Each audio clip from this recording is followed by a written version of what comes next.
بسم اللہ الرحمن الرحیم الحمدللہ الذی جعلنا من المتمسکین بولایت سلطان اولیاء سخن گزار منبر سلونی وائم علیہ السلام۔ آپ تمام ناظرین و سامعین کی خدمت میں سلام عرض کرتا ہوں۔ آپ کا میزبان سید علی عابد آپ کی خدمت میں حاضر ہے۔ ہمارا عنوان چل رہا ہے مادران محمد وآل محمد، جس کا ایپیسوڈ نمبر آج 2 ہے۔ آج ہم بیان کریں گے حضرت فاطمہ بنت اسد سلام اللہ علیہا کے بارے میں، جو ماں ہیں امیر المومنین علی ابن ابی طالب علیہ السلام کی۔ ان کے بارے میں روایات میں یہ ملتا ہے کہ ان کی دنیا میں جو آمد ہے وہ ہجرت رسول صلی اللہ علیہ وآلہ وسلم، جب پیغمبر اسلام نے مکہ سے مدینہ ہجرت کی، اس سے 55 سال پہلے یہ دنیا میں تشریف لائیں۔ اور اسی طرح یہ آپ امام علی بن ابی طالب علیہ السلام کی والدہ ہیں اور حضرت ابو طالب کی زوجہ ہیں۔ یاد رکھیے گا حضرت ابو طالب کا جو اصل نام ہے وہ عمران ہے۔ طالب بیٹا تھا، اس لیے وہ مشہور ابو طالب ہو گئے۔ اب حضرت فاطمہ بنت اسد سلام اللہ علیہا کا جو شجرہ ہے، جو ان کا خاندان ہے، یہ وہی خاندان ہے جو پیغمبر اسلام کا خاندان تھا، اور یہ وہی خاندان ہے جو حضرت ابو طالب کا خاندان ہے، اور یہ وہی خاندان ہے جو حضرت امام علی علیہ السلام کا خاندان ہے۔ ان کا مکمل نام فاطمہ بنت اسد ہے، اور جو اسد ان کے والد تھے وہ حضرت ہاشم کے بیٹے ہیں۔ اگر آپ غور کریں امام علی علیہ السلام پر، تو علی ابن ابی طالب یعنی ابو طالب کے بیٹے علی ہیں، ابو طالب بیٹے ہیں حضرت عبد المطلب کے، اور حضرت عبد المطلب بیٹے ہیں حضرت ہاشم کے۔ اگر آپ پیغمبر اسلام پر غور کریں تو یہی ملتا ہے کہ محمد بن عبداللہ بیٹے ہیں حضرت عبد المطلب کے، اور حضرت عبد المطلب بیٹے ہیں حضرت ہاشم کے۔ اس لحاظ سے حضرت فاطمہ بنت اسد حضرت عبد المطلب کے جو بھائی تھے اسد، ان کی بیٹی ہیں اور سگی بھتیجی ہیں۔ ان کا شجرہ وہی ہے جو امام علی کا، جو پیغمبر اسلام صلی اللہ علیہ وآلہ وسلم کا ہے۔ اور ان کی والدہ کا نام جو ہے وہ بھی فاطمہ ہے۔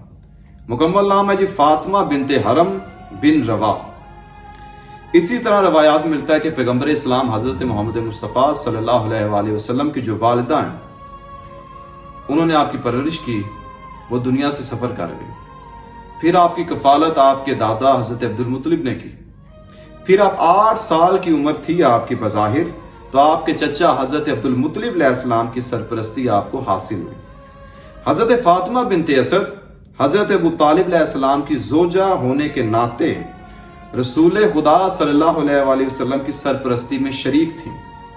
پیغمبر اسلام کی نسبت حضرت فاطمہ بنت اسد کی مہربانی اور شفقت اس حد تک تھی کہ جب حضرت فاطمہ بنت اسد دنیا سے سفر کر گئیں 4 ہجری میں، تو پیغمبر نے فرمایا آج میری ماں دنیا سے چلی گئی، یعنی آپ نے حضرت فاطمہ بنت اسد کو اپنی ماں کہا۔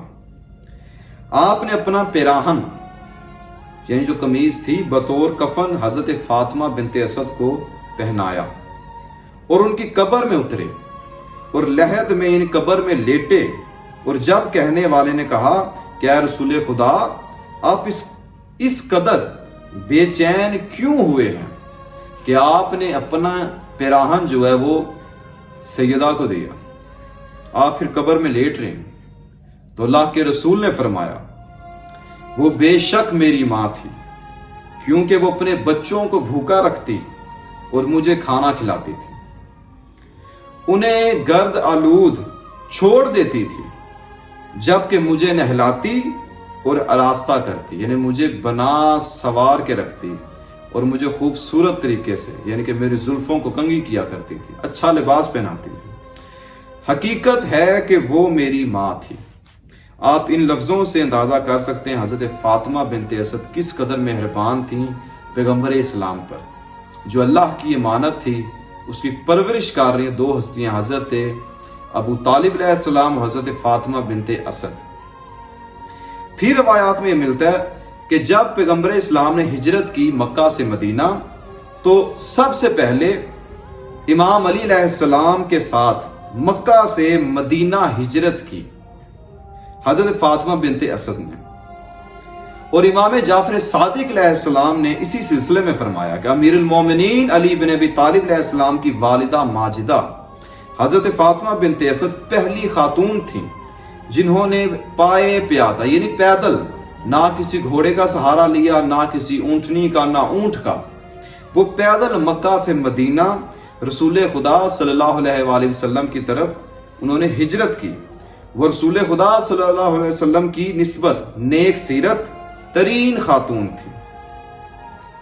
اور اسی طرح یاد رکھے گا ان کی اولاد 4 بیٹیاں تھیں اور 4 بیٹے تھے، یعنی امام علی علیہ السلام ٹوٹل 8 بہن بھائی تھے، جن میں سے پہلے بیٹے کا نام طالب، جس کی وجہ سے حضرت عمران کو ابو طالب لوگوں نے کہنا شروع کر دیا۔ دوسرے بیٹے کا نام عقیل، تیسرے بیٹے کا نام جعفر اور چوتھے بیٹے کا نام علی ابن ابی طالب علیہ السلام۔ اور بیٹیوں میں ایک بیٹی مشہور ہے ہند کے نام سے، اور اسی ہند کو روایات میں ام ہانی بھی کہا گیا، اور دوسری بیٹی کا نام ہے جمانہ، اور تیسری بیٹی ریتا یا ام طالب کے نام سے مشہور ہے ریتا، اور اسی طرح چوتھی بیٹی ہے حضرت اسما۔ یہ 4 بیٹے اور 4 بیٹیاں تھیں حضرت فاطمہ بنت اسد سلام اللہ علیہا کی۔ اسی طرح روایات میں بیان ہوتا ہے کہ آپ نے اپنے پیراہن سے انہیں کفن دیا تو حضرت جبرائیل علیہ السلام نے فرمایا، اللہ اکبر، تو اللہ کے رسول فرماتے ہیں جبرائیل نے مجھے خبر دی ہے۔ کیا خبر دی؟ کہ وہ جنتی خاتون ہیں اور اللہ نے 70,000 فرشتوں کو حکم دیا ہے کہ ان کی نیابت میں نماز بجا لایا کریں۔ اللہ اکبر، یعنی آپ اندازہ کریں 70,000 فرشتوں کو حکم ملا ہے کہ آپ ان کی نیابت میں نماز ادا کیا کریں۔ وہ جنتی خاتون ہیں۔ اس کے بعد پیغمبر اسلام نے ان پر نماز میت ادا کی اور ان کے جنازے میں شرکت کی، حتیٰ کہ میت جنت البقیع میں ان کی قبر تک پہنچی۔ ان پیغمبر اسلام نے خود دفن کیا، اور جب دفن کر لیا تھا تو ہر ایک کی قبر میں فرشتے آتے سوال و جواب کرتے ہیں۔ جب فرشتے حضرت فاطمہ بنت اسد سوال و جواب کر رہے تھے تو پیغمبر ساتھ ساتھ جواب دے رہے ہیں۔ تو جب انہوں نے پوچھا تمہارا ولی کون ہے، تمہارا امام کون ہے، تو پیغمبر نے فرمایا اماں کہیے، میری ماں فرشتوں سے کہیے کہ میرا امام علی ہے، یعنی علی بن ابی طالب علیہ السلام کی ولایت ان کی والدہ پر بھی واجب تھی، اور کوئی بھی امام کی ولایت سے خارج نہیں ہو سکتا، اگر ہو جائے تو وہ ڈائریکٹ جہنمی ہے۔ اس طرح پیغمبر نے خود آ کر انہیں قبر میں اتارا، لحد میں اتارا، نماز جنازہ پڑھی، اور اس طرح پیغمبر اسلام کی وہ پرورش کرتی رہی، اور روایات میں کم سے کم 17 سال تک آپ نے پیغمبر اسلام کی پرورش کی، انہیں پالا، اور کہا جاتا ہے 56 ایئر یعنی 56 سال تک رسول خدا صلی اللہ علیہ وآلہ وسلم کا ساتھ دیتے رہے۔ اور جب بھی حضرت فاطمہ بنت اسد تشریف لاتی تو پیغمبر اپنی جگہ سے احتراماً کھڑے ہو جاتے۔ 3 بیویاں اس کائنات میں ایسی ہیں جن کے لیے اللہ کے رسول کھڑے ہوئے ہیں۔ پہلی بیوی حضرت آمنہ سلام اللہ علیہا، ان کی والدہ۔ دوسری بیوی حضرت فاطمہ بنت اسد، اور تیسری بیوی حضرت سیدہ فاطمہ الزہرا سلام اللہ علیہا۔ ایک ان کی ماں، ایک ان کی چچی، ایک ان کی بیٹی۔ ان 3 بیویوں کے لیے پیغمبر اسلام اپنی جگہ سے کھڑے ہو جایا کرتے تھے۔ یہ تھی مختصر سی ہسٹری حضرت فاطمہ بنت اسد سلام اللہ علیہا کی۔ گزارش صرف اتنی ہے کہ ہماری اس ویڈیو کو شیئر کریں تاکہ دوسرے لوگ بھی مادران محمد والے محمد کی ہسٹری سے آشنا ہو سکیں۔ والسلام، خدا حافظ۔